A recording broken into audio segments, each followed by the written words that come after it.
Pemirsa, sejumlah rumah sakit di Pati, Jawa Tengah mengalami kelebihan kapasitas hingga 150% imbas peningkatan kasus COVID-19. Ya pemirsa, di salah satu rumah sakit, pasien bahkan harus dirawat di depan pintu masuk IGD.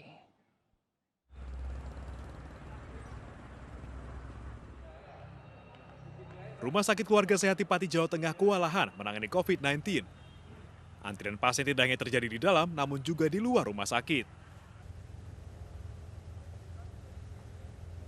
Sejumlah pasien bahkan harus dirawat di depan pintu masuk IGD. Rumah sakit ini sejatinya hanya memiliki 57 ruang isolasi COVID-19.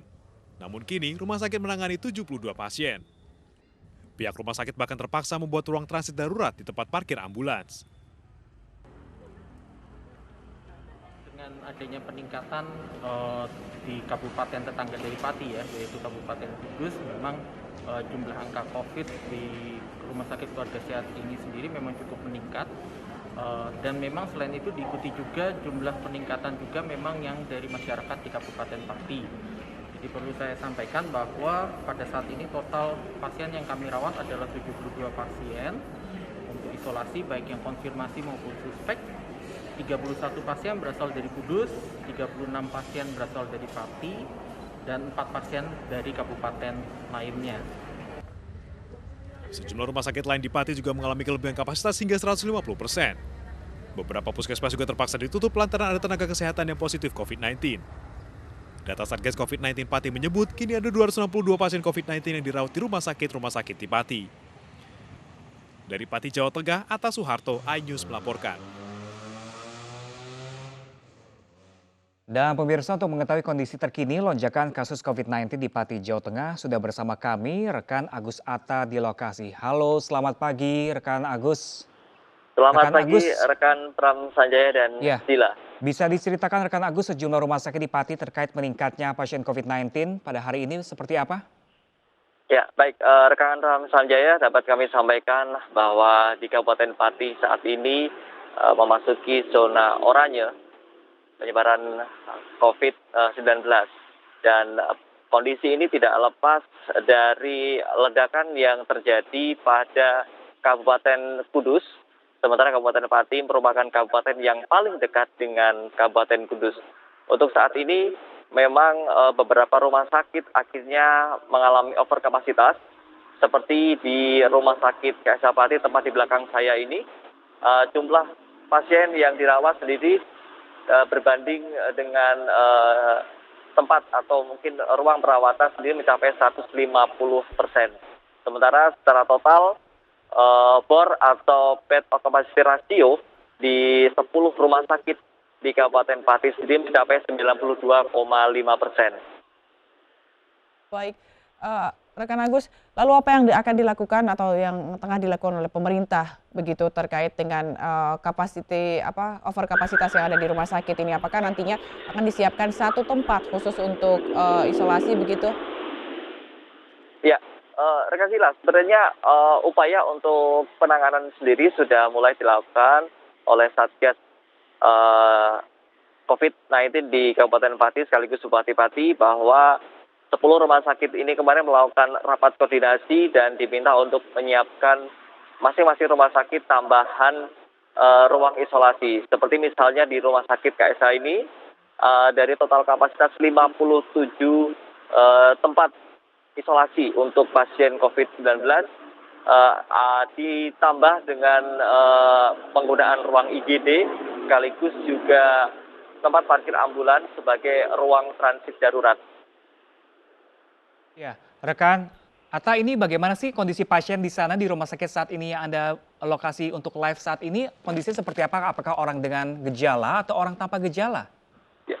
Untuk orang tanpa gejala atau OTG yang terkonfirmasi terpapar COVID-19 sendiri lebih diarahkan untuk melakukan isolasi mandiri, baik itu di rumah maupun ditangani oleh di masing-masing desa. Sementara untuk di rumah sakit sendiri adalah masyarakat dengan atau warga yang terpapar COVID dengan adanya beberapa gejala. Baik, lalu bagaimana dengan mereka? Ini kan tadi sempat diinformasikan sebelumnya bahwa sampai dirawat di depan ruang IGD begitu. Bagaimana mereka yang membutuhkan penanganan khusus? Apakah ada solusi yang dilakukan oleh pihak rumah sakit? Ya, hasil konfirmasi kami dengan pihak rumah sakit ini memang untuk sementara tempat transit memang harus ditempatkan di beberapa tempat-tempat yang darurat. Kemudian memang ada muncul beberapa kendala yang dihadapi, di antaranya adalah untuk kebutuhan peralatan untuk pasien yang mengalami gejala dengan status cukup berat. Misalkan kebutuhan untuk ventilator yang memang di beberapa rumah sakit ini terbatas alatnya. Untuk mengatasi ini sendiri sebenarnya dari pihak Satgas sendiri sudah menyiapkan sebuah aplikasi yang di dalamnya ada 10 rumah sakit tersebut. Jadi ketika kebutuhan ventilator itu memang di satu rumah sakit habis, bisa untuk dirujuk di rumah sakit yang lainnya. Ya, rekan Agus, ini kan terjadi lonjakan yang cukup signifikan di Pati. Ini penyebabnya sudah diketahuikah dari klaster mana? Ya, hasil dari tracking kebanyakan merupakan klaster-klaster yang muncul dari keluarga.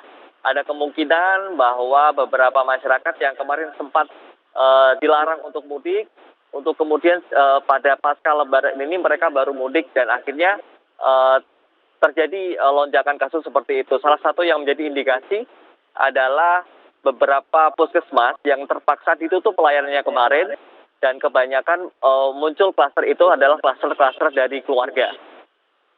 Baik. Rekan Agus, di sana kan apakah sudah banyak yang divaksin begitu masyarakatnya dan apakah ada yang sudah divaksin lalu positif COVID-19? Untuk data jumlah warga atau mungkin masyarakat yang divaksin kemudian terpapar COVID, jadi kami belum dapat memiliki data itu. Hanya memang saat ini upaya untuk vaksin sudah terus dilakukan dan termasuk kemarin kedatangan Panglima dan juga Kapolri sempat mengecek langsung pelaksanaan vaksinasi sendiri yang diperuntukkan kepada lansia.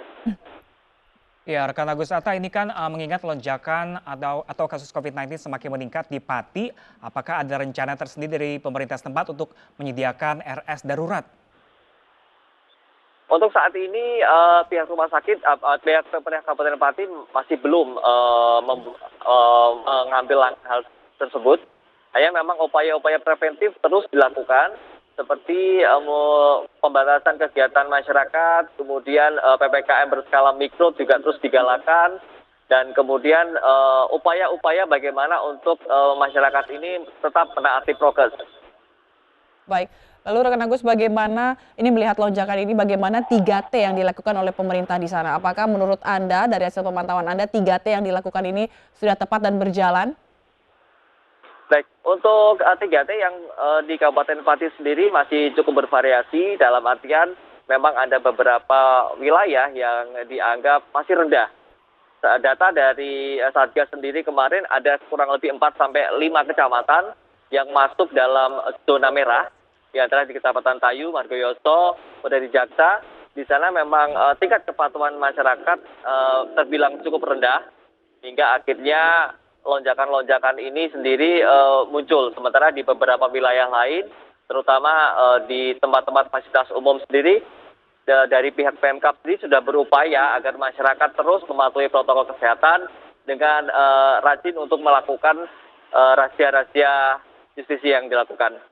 Baik, terima kasih banyak informasinya Agus Atta langsung dari Pati, Jawa Tengah. Terima kasih dan selamat bertugas kembali, dan kita berharap warga di Pati dan sekitarnya juga tetap menjalani prokes yang ketat supaya penyebaran COVID-19 tidak semakin melonjak dan semakin meninggi hingga akhirnya kapasitas rumah sakit melebihi. Benar sekali, dan ini khususnya di seluruh Indonesia ya, agar berhati-hati.